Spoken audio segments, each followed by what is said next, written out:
Hey guys, been a while since I put a video out. Been pretty busy this winter. What I was going to do is put together some halibut rigs for the season coming up. I did a previous video where I talked about them a little bit, but I had quite a few guys that asked me if I'd construct one and kind of go through the steps. So, what I'm going to do is run you guys through one and see what you think.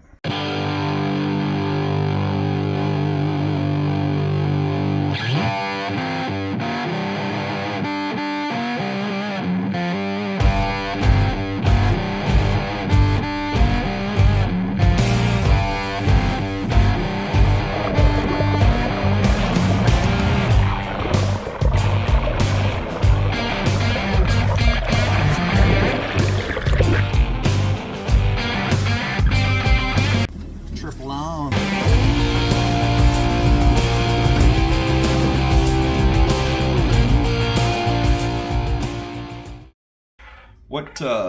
What we'll use a squid skirt, two 36-inch pieces of 250-pound Jinke mono, 36 inches long, like I said, and the squid usually 9 inches.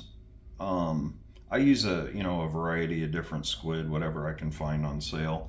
I've still got a ton of the B2s, and I found some ones on Amazon that I really like that have the float already installed, and that's what I'm going to use today. I really like these because it's got the float in there and they are already glowy, which I really like. So these are what I'm going to use. This is just one I built a little while ago. And so let's go ahead and get started here. What I do is I'll just take some Jinke mono, measure it out and cut it 36 inches. I'll do 2 of them.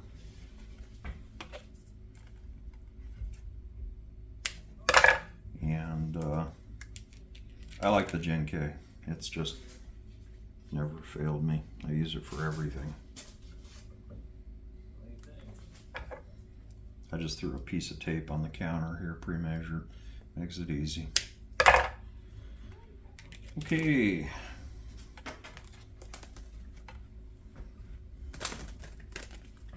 Got a couple of sleeves here. Get these trimmed up. I buy this sleeve material on Amazon as well. It's cheap and effective.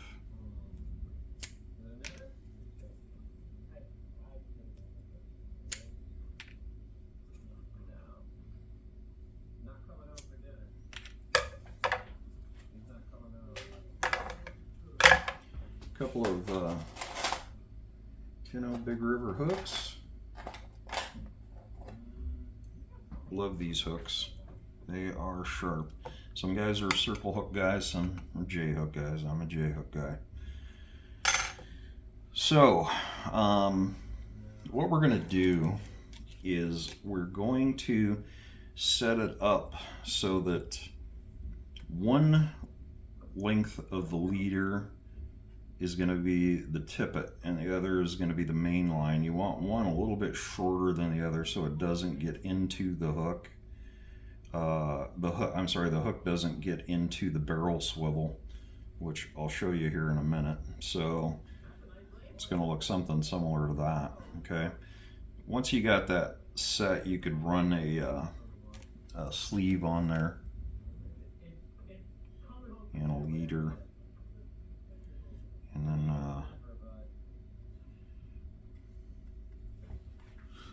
excuse me, run it up and crimp it down.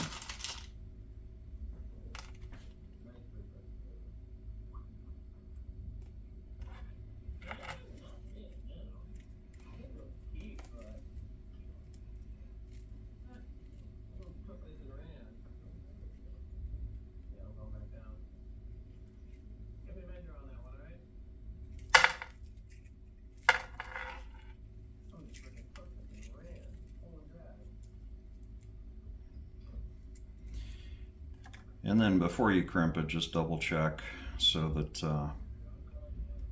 you've got it set properly. Remember, you're going to lose some of your length when you double that line over and crimp it again on both ends. And I'll show you that in just a second. So let's see where we're at here. So just like that. Down. Hey, I like it. It'll work just fine. Okay. Once you got that set, crimp it. I'll do one in the middle, just to lock it. And then flip it and do two on the outside. Leave enough room for a flare on the end. You don't want to crimp it on the end, and then pinch your line, and it pinches off your leader. Also, the reason you flip it is so that you don't banana the crimp. If you do all three on one side, it's going to banana on you. Okay, so your short side is going to be your tippet. And what we're going to do is cut that off, and you're going to reverse it. So the squid skirt will actually go on first, just like so. Okay.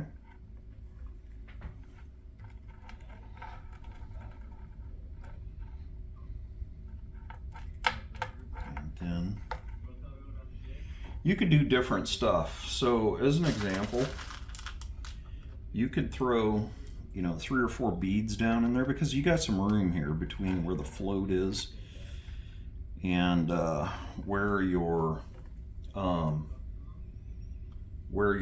fuzzball is going to be. So as an example here, you could stick this up in here to take up some of that room. And the beauty of it is you get to just kind of make it up as you go along.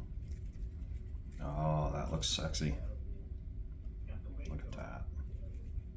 Let's do that. It's actually what I think I did before. And then this is a Dano 200 to 300 threading needle. You can get them at any of your quality fishing stores, threaded in there.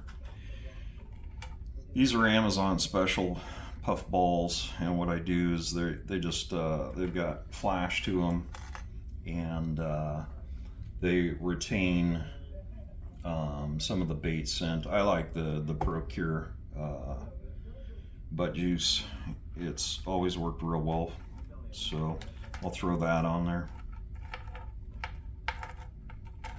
And then throw a bead on here.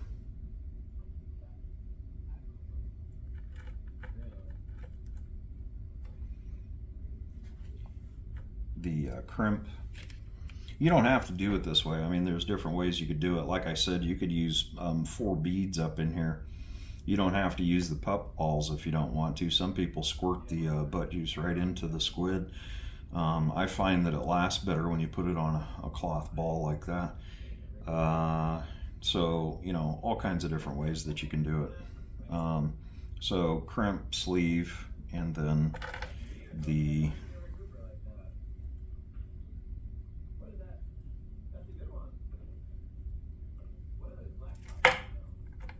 what I'm doing is seeing which way the line lies so that I can turn the hook outward, and I'll show you that here in a second. Excuse me.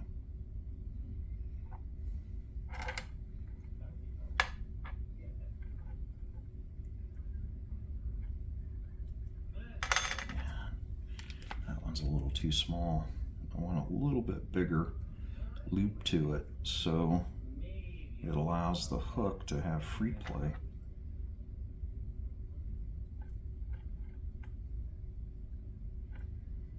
Okay. Just like that.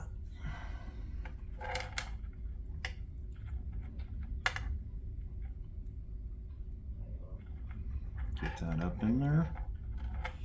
And then what I like to do is I'll pinch the line so that the main line is protected from the heat, and I'll take a lighter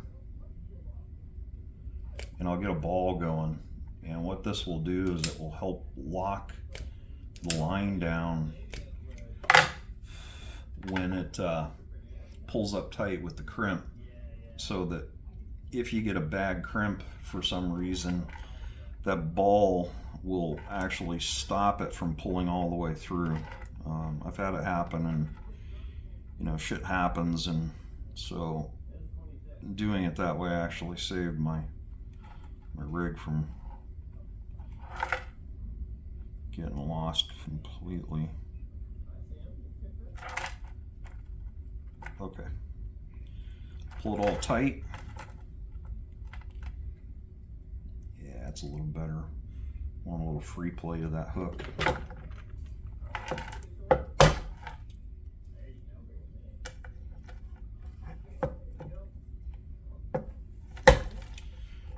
Crimp, flip it.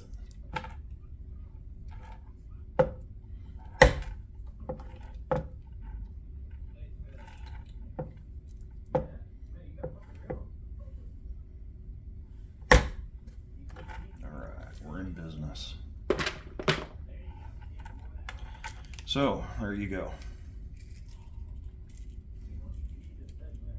That will be a killer setup.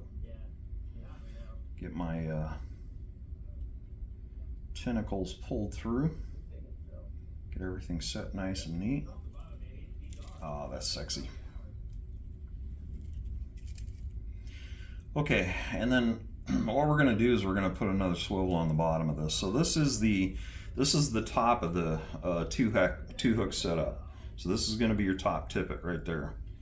And what you don't want to do is you don't want that hook so low that it's going to interfere with the barrel swivel on the bottom side. So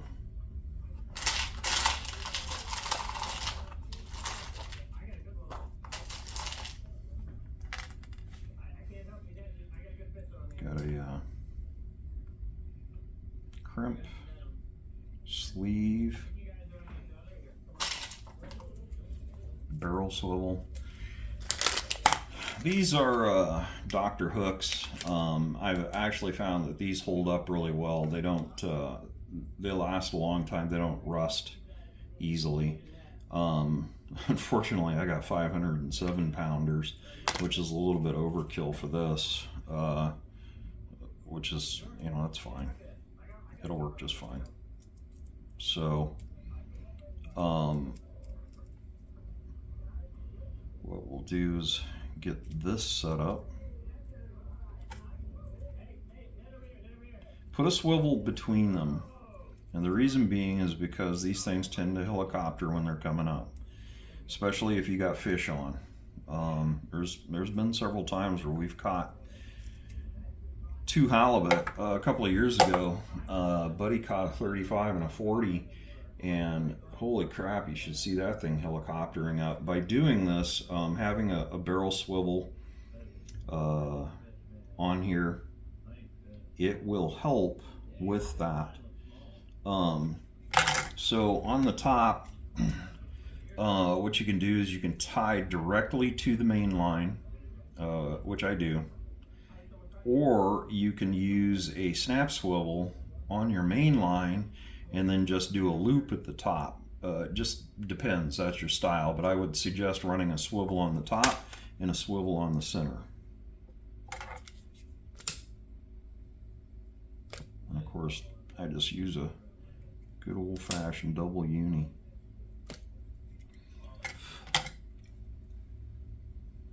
Everybody's got their favorite knot. Haven't had one fail yet that I can think of. Okay, so Pull tight. This one doesn't have to be a big loop, so you can actually use a smaller piece of sleeve protector. Obviously the swivel is in the swivel itself, so you don't have to have a big loop. And once you got that, go ahead and crimp it again.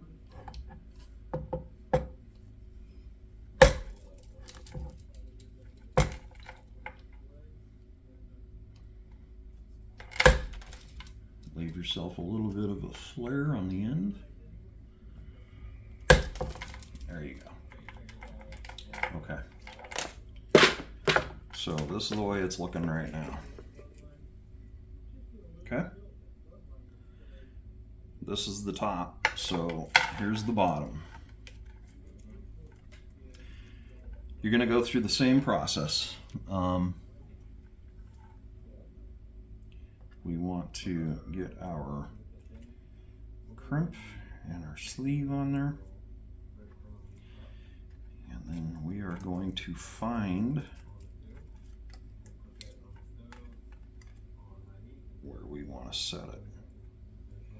Just leave yourself some extra room there. That should be good right there.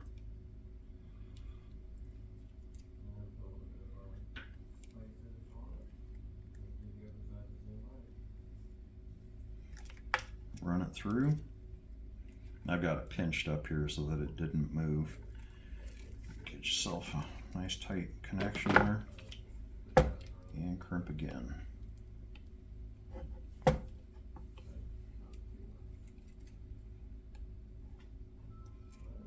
There we go. Flip it.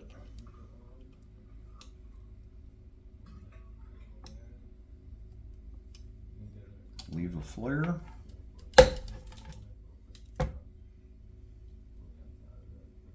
Crimp it, leave a flare.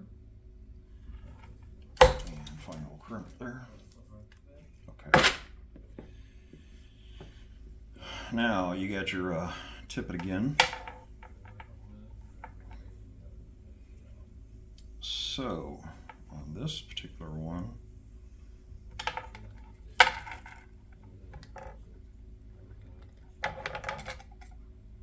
usually I just bite these off, but I'm trying to be professional.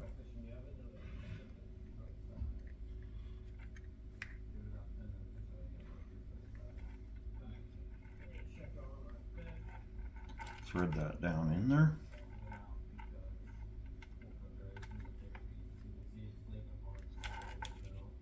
Just like that.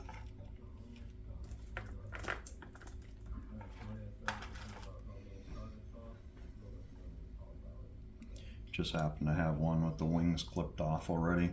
Usually when I clip their wings off, all I'm doing is just taking the scissors and just nipping that that wing off and then that wing off.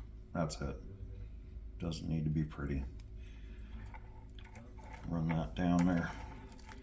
Stuff it inside.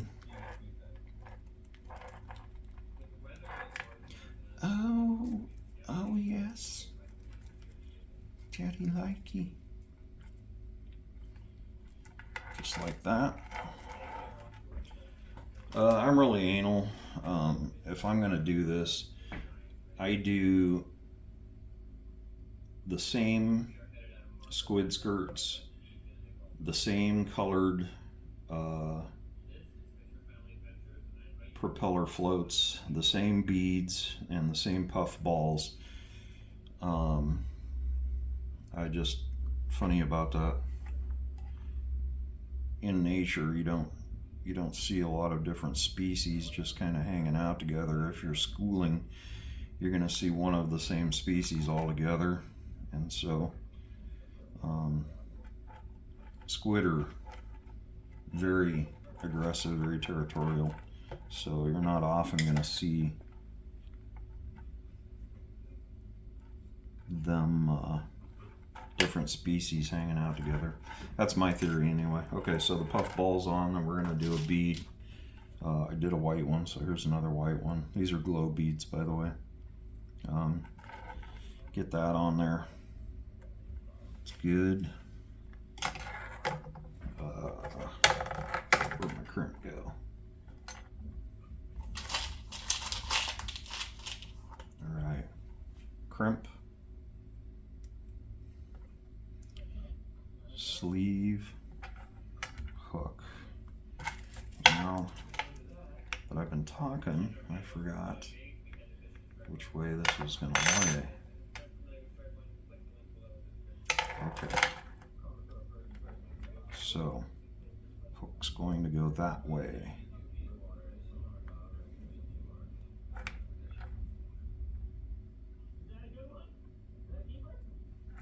Again, what you want to do is you want to turn the hook so that it's facing away from your main line on the leader, and the reason is you're going to get less tangles that way. At least that's the theory anyway. Of course, underwater when you got current and the boat's drifting and shit's bouncing around, it probably doesn't matter, but anyway, that's what I do.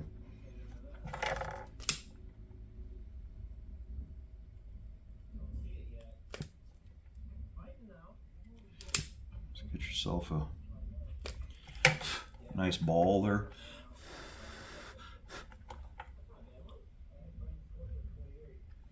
Make sure it's cool, because those fuckers are hot and they stick.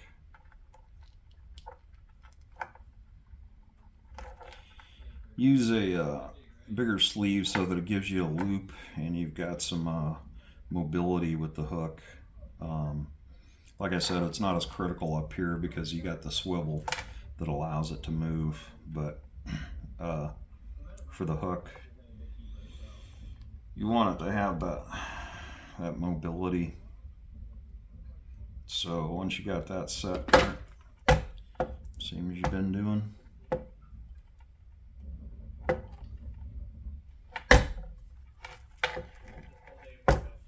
in the middle, flip it, and then crimp the outsides.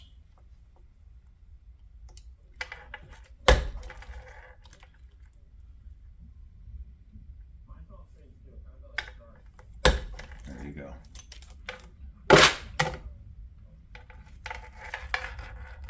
Good. Okay, so that's set up. Let's get those tentacles sorted out so they're all nice and pretty.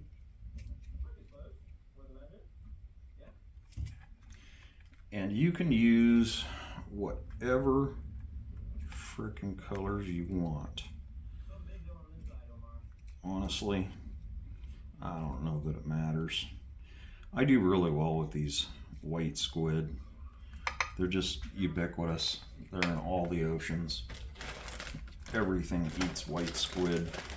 But you can use different balls, fuzz balls. So there you go. Hook's facing away from the main line. Now on the bottom, you don't need a swivel. All you need is just a crimp and a sleeve, because what you're going to do is you're going to tie a breakaway line, maybe a foot long, between your weight and the bottom of your rig. The reason being is because you want to be able to have enough strength to pull on it should the weight get hooked, but not so little that it's just going to break every time that you're trying to tug on that weight a little bit if it gets stuck. And the theory there is it's kind of a balancing act. You want to be able to tug on that thing to shake the hook free. But if you really need to, you can break it off so that you don't lose your complete rig underwater. And let me tell you, 80-pound braid and 250-pound mono, you can literally hold the boat still, even in a pretty strong current. It's substantial. So you want to be able to break that off, and in the worst case scenario, just lose your weight. We've used that, and we've been successful with that. So unfortunately, you do lose some weights out there. It sucks. It's expensive. Anyway, so on the bottom of your rig now, you're gonna sleeve it. I'm sorry, crimp it, sleeve it, double it back over, expose it, pinch it off so that you're not exposing the main line to the heat. Just use your hand as a shield and throw a ball on there.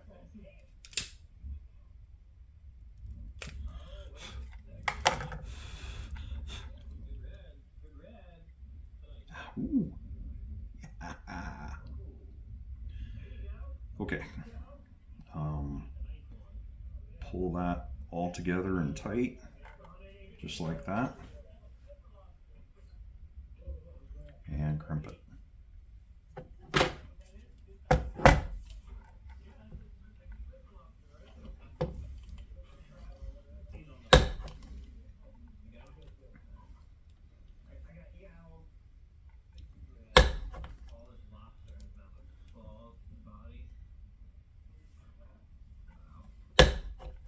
And there you go.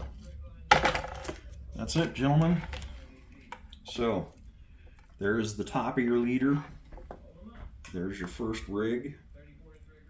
There's your swivel. Keeps it from helicoptering and getting all wadded up. There's the bottom. You see how the hook is not going to interfere with it.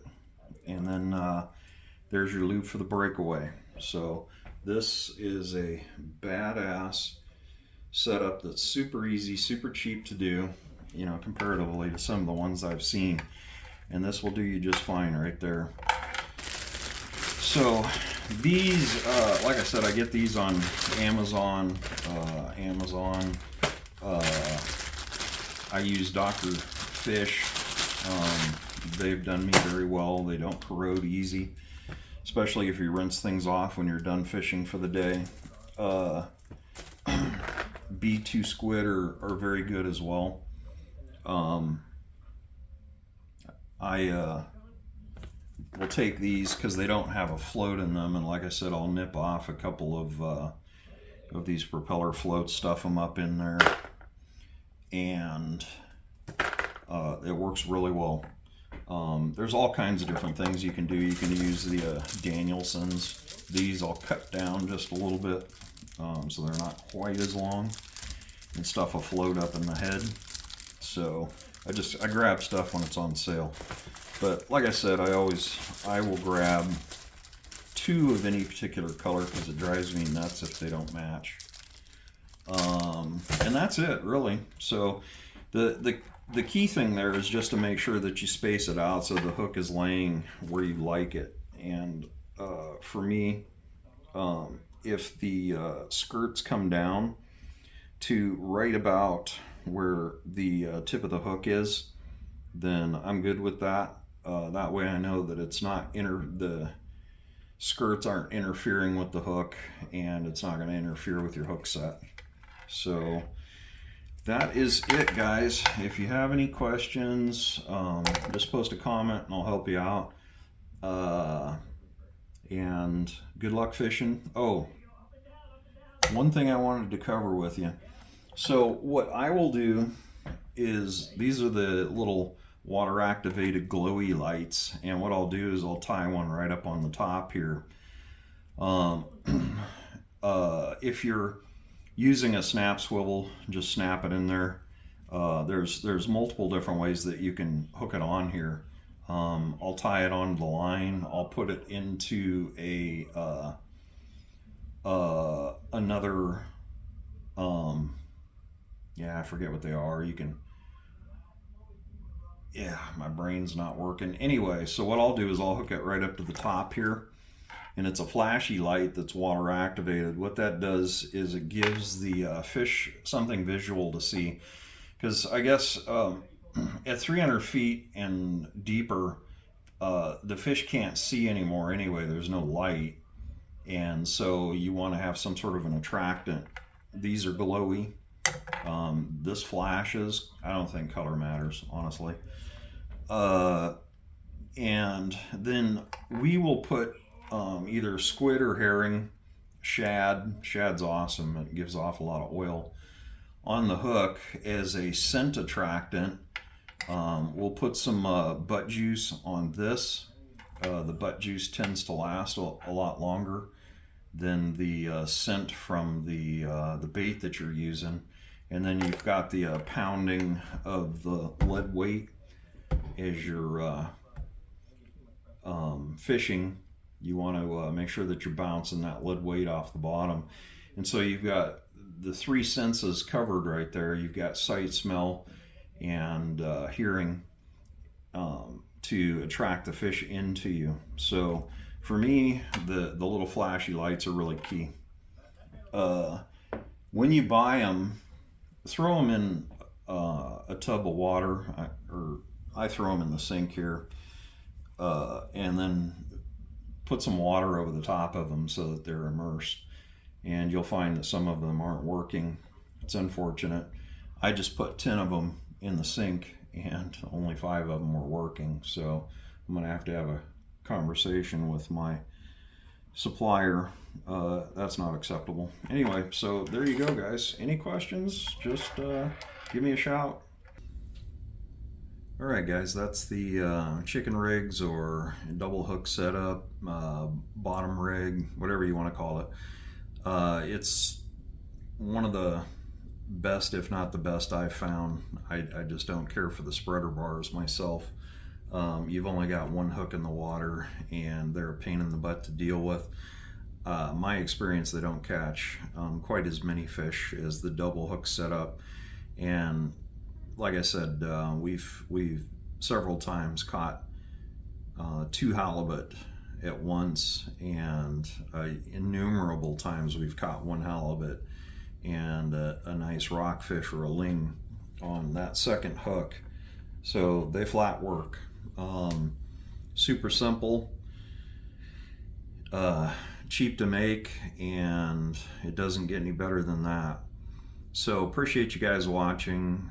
Have a fantastic season out there. Please be safe, and we will catch you on the next video.